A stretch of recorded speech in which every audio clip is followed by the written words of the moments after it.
मी असं म्हणतो, भाजपला मतदानच का करावं?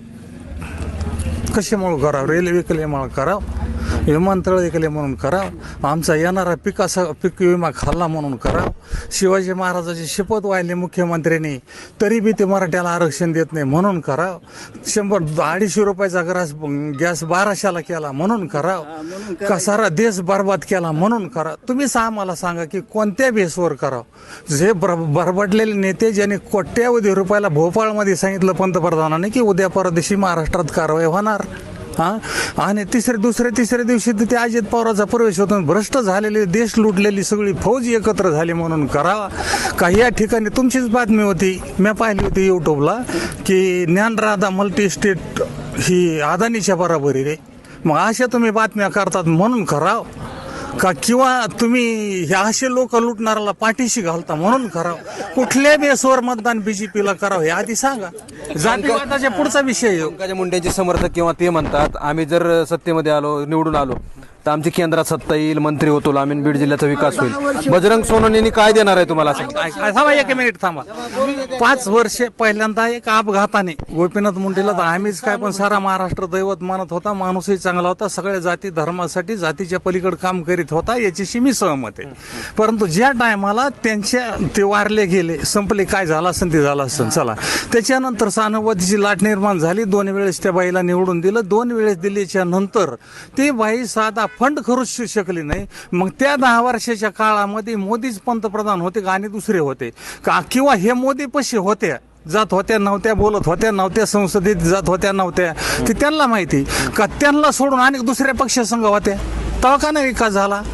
हे आमचा प्रश्न आहे. मग जर यांनी 10 वर्षे देऊन 15 वर्षे देऊन जर काही करीत नाहीत तर भविष्य त्यांच्याकडे अपेक्षा आम्ही केव्हा करावं? आणि 25 वर्ष झालंय रेल्वेचं काम चालू आहे, ते अनेक तिकडंच आहे, आमच्या तालुक्यात नाहीच. मग आम्ही मेल्यावर की बीडला रेल्वे येणार आहे का?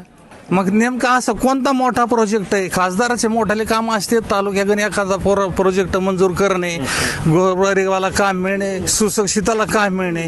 उलट आरती ह्या सरकारने महाराष्ट्रातले जेवढे हेड ऑफिस होते देशाचे, कारखान्याचे म्हणा कुठले वेगवेगळे, ते केलं. एवढ्यांनी थांबले नाही. नुसतं महाराष्ट्रात मराठ्याला आरक्षण मिळायचं म्हणलं की सगळ्या नोकऱ्या खाजगी केल्या, एवढ्यांनी राहिले नाही.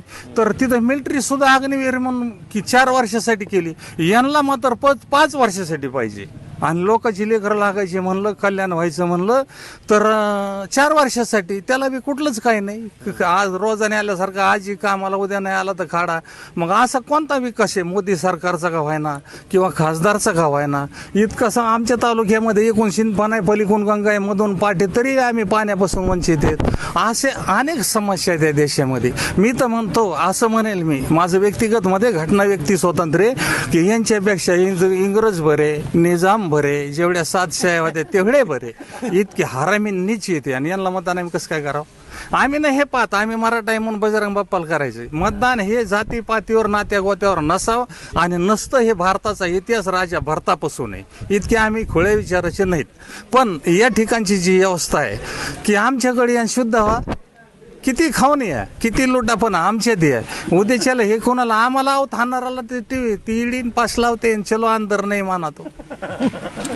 अशा दिशेने देश ठेव.